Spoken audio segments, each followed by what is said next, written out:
Assalamualaikum warahmatullahi wabarakatuh. Selamat pagi, salam Om Swastiastu, Namo Buddhaya, salam sejahtera bagi kita semua.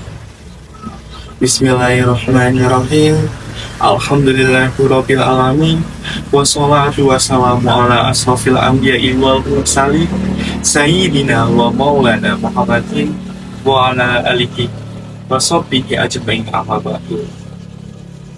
Yang terhormat Menteri Pendidikan Republik Indonesia, Bapak Profesor Galen Setiawan SAEH, yang saya hormati Kepala Dinas Pendidikan Provinsi Jawa Timur, Ibu Dr. Nani Munfaina SPD APD, yang saya hormati Kepala Dinas Pendidikan Kabupaten Bangkalan, Ibu Fitri Sri Wahyuni SPD APD, yang saya hormati Bapak Ibu Civitas Akademika se-Kabupaten Bangkalan, yang saya hormati seluruh tamu undangan beserta siswa dan mahasiswa se-Kabupaten Bangkalan yang saya banggakan.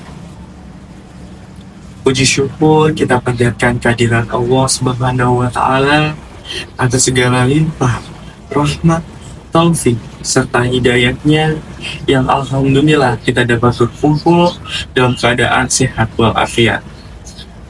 Sholawat serta salam tidak lupa kita aturkan kepada junjungan Nabi Agung Muhammad SAW yang telah membimbing kita dari jalan kegelapan menuju jalan yang terang benderang melalui agama Islam.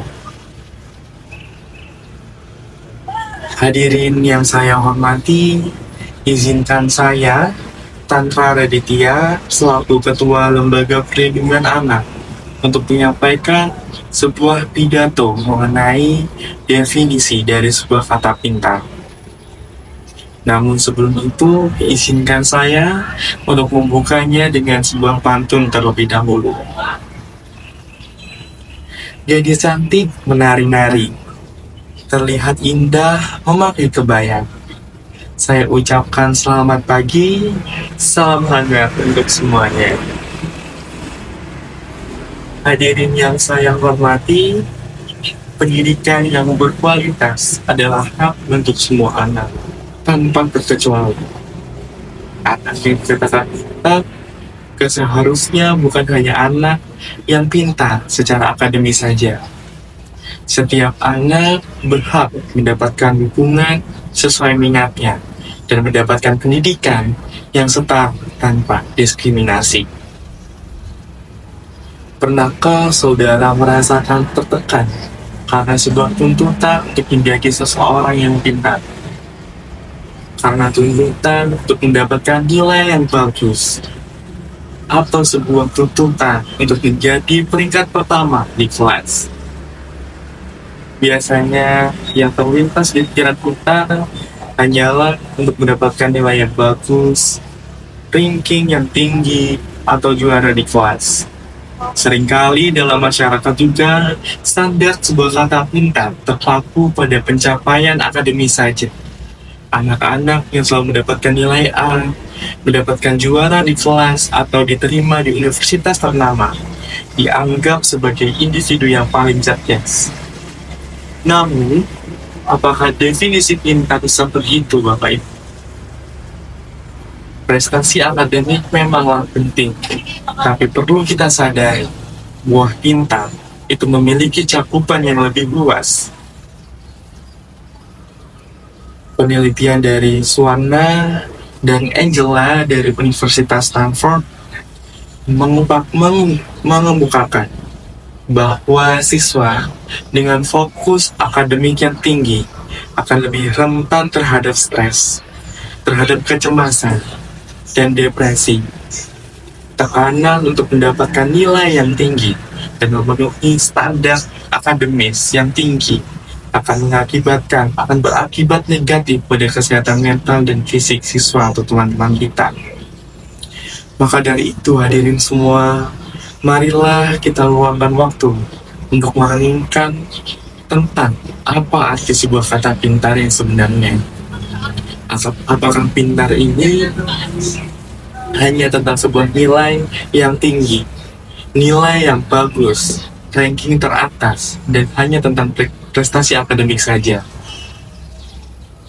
Definisi pintar bukan hanya soal mendapatkan nilai yang bagus, hadirin semua. Sirken Robinson tahun 2003, seorang pakar pendidikan dan kreativitas pernah mengkritik sistem pendidikan yang terlalu fokus pada tes dan standar akademis saja. Ia berpendapat bahwa sistem tersebut dapat mematikan kreativitas dan semangat belajar anak. Menurutnya, pendidikan yang baik seharusnya mengembangkan potensi dan minat anak secara menyeluruh, tanpa dan tidak terpaku pada ranah akademis saja. Kecerdasan manusia tidak dapat kita ukur hanya dengan melihat dari nilai ujian. Apakah dia pintar matematika, apakah dia pintar berbahasa Inggris. Ada banyak sekali bentuk kepintaran di luar sana. Ada banyak sekali bentuk kepintaran di luar kepintaran akademik. Mari kita membuka mata dan lihat bersama bahwa yang disebut pintar itu bukan hanya akademik saja. Ada banyak anak-anak kita atau teman-teman kita yang mahir bernyanyi, mahir memainkan alat musik, dan ada juga yang pandai dalam cabang olahraga. Ada yang suka memasak juga. Bahkan ada juga yang memiliki kemampuan luar biasa dalam bergaul dan kepemimpinan. Semua itu merupakan sebuah kepintaran, hadirin semua. Marilah kita bayangkan seorang anak atau teman kita yang tidak selalu mendapatkan nilai terbaik di kelas, namun memiliki bakat yang luar biasa dalam seni musik. Dia mampu memainkan alat musik dengan indah, menciptakan lagu yang menyentuh hati, dan bahkan tampil di atas panggung dengan penuh rasa percaya diri. Apakah anak ini tidak dapat kita kategorikan sebagai anak-anak pintar, hadirin semua? Anak yang pandai bergaul misalnya, mereka memiliki kecerdasan interpersonal. Mereka dapat memahami orang lain, dapat mengerti bagaimana perasaan teman-temannya. Mereka dapat berkomunikasi dengan baik dan bekerja sama secara efektif. Bukankah kepintaran ini juga termasuk sebuah kepintaran yang luar biasa, Bapak Ibu? Sebuah kepintaran dan keterampilan yang sangat dibutuhkan saat dia kerja nanti. Kemampuan ini yang dapat dia gunakan untuk berinteraksi dan membangun relasi yang sangat penting saat dia bekerja nantinya. Ada juga anak-anak atau teman-teman kita yang pandai, yang pintar dalam menggambar. Mereka yang memiliki kemampuan mengekspresikan diri melalui sebuah karya lukisan. Ini juga termasuk sebuah kepintaran yang pastinya tidak dimiliki semua anak, hadirin semua. Yang pastinya juga harus kita dukung. Lalu ada juga anak yang jago olahraga, mereka yang memiliki kecerdasan kinestetik, mereka yang memiliki hobi atau kegemaran berolahraga, juga harus kita dukung, hadirin semua. Pengertian pintar itu sangat luas. Setiap individu memiliki potensinya sendiri, kepintarannya sendiri.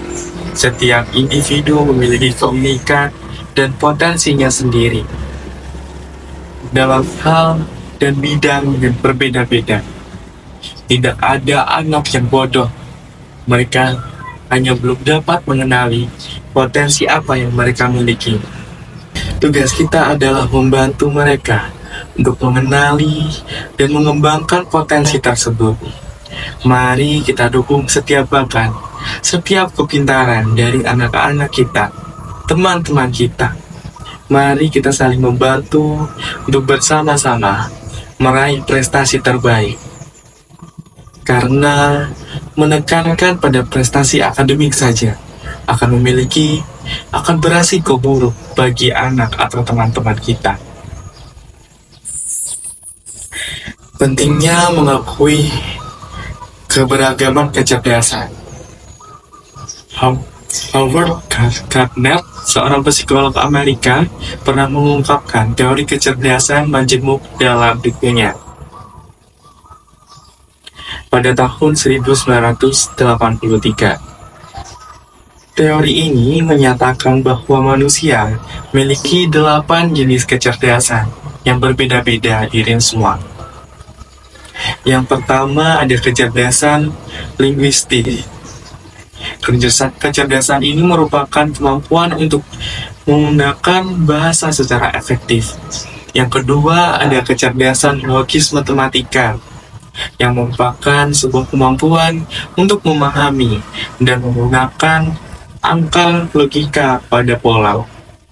Yang ketiga terdapat kecerdasan spasial, sebuah kemampuan untuk memahami dan memanipulasi ruang dan bentuk. Yang keempat, Bapak Ibu, terdapat kecerdasan musikal. Kecerdasan atau kemampuan untuk memahami dan menciptakan musik. Ada juga kecerdasan kinestetik atau tubuh, merupakan kemampuan untuk mengendalikan dan menggunakan tubuh dengan terampil. Yang keenam, terdapat kecerdasan interpersonal, sebuah kemampuan untuk memahami dan berinteraksi dengan orang lain. Yang ketujuh, terdapat kecerdasan intrapersonal, Bapak Ibu. Kecerdasan ini merupakan sebuah kemampuan untuk memahami diri sendiri dan potensi yang dimiliki diri sendiri. Dan yang kedelapan, ada kecerdasan naturalistik, sebuah kemampuan untuk memahami dan mengapresiasi alam. Teori Gardner ini menunjukkan bahwa kecerdasan manusia tidak dapat diukur hanya dengan satu tes saja, Bapak Ibu. Setiap anak memiliki kekuatan dan kelemahan dalam jenis kecerdasan yang berbeda-beda. Nilai kepintaran atau kecerdasan seorang anak tidak hanya berdasarkan prestasi akademis saja. Kesalahpahaman ini dapat menghambat perkembangan anak dan membatasi potensi mereka untuk berkembang secara maksimal sesuai dengan apa yang mereka minati. Perlu kita sadari bersama, Bapak Ibu, bahwa setiap anak memiliki kecerdasan dan potensinya sendiri. Sekali lagi, tugas kita sebagai orang tua, guru, dan pemangku pendidikan adalah untuk membantu anak-anak, untuk membantu teman-teman kita menemukan bakat dan minatnya, serta memberikan ruang untuk mereka untuk mengembangkan potensi tersebut secara optimal dan maksimal. Pendidikan yang ideal seharusnya mampu mengakomodasi keberagaman kecerdasan anak-anak. Setiap anak memiliki hal yang sama dalam mendapatkan pendidikan. Begitupun untuk teman-teman kita yang memiliki kebutuhan khusus. Sudah selayaknya kita semua memberikan kesempatan, memberikan hak yang sama untuk memberikan pendidikan yang sama untuk generasi penerus bangsa kita. Sudah sepantasnya kita sebagai pendidik menerapkan pendidikan yang berkualitas, dan sudah selayaknya kita menerapkan pendidikan yang inklusif untuk mengasah kemampuan anak-anak kita agar mereka nantinya bisa memajukan bangsa ini. Hadirin semua, marilah kita bersama membangun generasi yang tidak hanya cerdas secara akademis saja, tetapi juga generasi yang cerdas dalam berbagai bidang. Generasi yang dapat berpikir kritis, kreatif, dan inovatif. Generasi yang memiliki karakter mulia, toleransi, memiliki empati, dan rasa tanggung jawab yang tinggi. Untuk mencapai sebuah tujuan tersebut, kita perlu memperluas definisi dari sebuah kata pintar itu tadi, Bapak Ibu semua, dan memberikan ruang untuk semua anak untuk mengembangkan potensi mereka secara maksimal. Marilah kita menciptakan sistem pendidikan yang inklusif dan ramah untuk semua anak, sehingga mereka dapat tumbuh menjadi individu yang cerdas, berkarakter, dan siap untuk berkontribusi bagi kemajuan bangsa ini. Hadirin semua, terdapat beberapa hal yang perlu kita ingat selalu. Yang pertama, perlu kita ingat bahwa pintar bukan hanya soal akademis saja, dan definisi pintar jauh lebih luas daripada itu. Yang kedua, kita sebagai orang tua atau guru harus memahami keberagaman kecerdasan anak.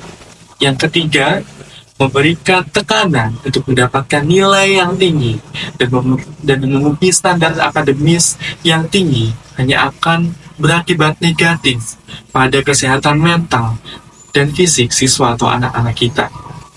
Banyak anak kita atau teman-teman kita yang memiliki kepintaran pada bidang non-akademik yang juga perlu kita dukung dan apresiasi. Jangan sampai karena mereka tidak pernah mendapatkan apresiasi dan hanya mendapatkan diskriminasi saja, mereka akan mengalami hambatan atau bahkan mengurungkan bakat atau kepintaran yang mereka miliki di bidang non-akademik. Setiap anak memiliki berbagai macam bentuk kecerdasan. Mari kita memberikan pendidikan yang inklusif, memberikan mereka ruang untuk mengembangkan potensi tersebut secara optimal. Hadirin yang saya hormati, masa depan bangsa ada di tangan generasi muda. Marilah kita dukung bakat dan minat setiap anak kita. Semoga dengan pidato ini kita semua tersadar akan makna yang luar biasa dari sebuah kata pintar. Mohon maaf jika terdapat ucapan atau perbuatan saya yang melukai hati kalian semua. Sebelum pidato ini saya tutup, izinkan saya menutupnya dengan sebuah pidato, dengan sebuah pantun. Generasi muda adalah tunas bangsa. Tumbuh berkembang menggapai impian. Belajarlah dengan giat dan pantang menyerah. Masa depan cerah nanti di hadapan. Akhirul kalam. Wassalamualaikum warahmatullahi wabarakatuh.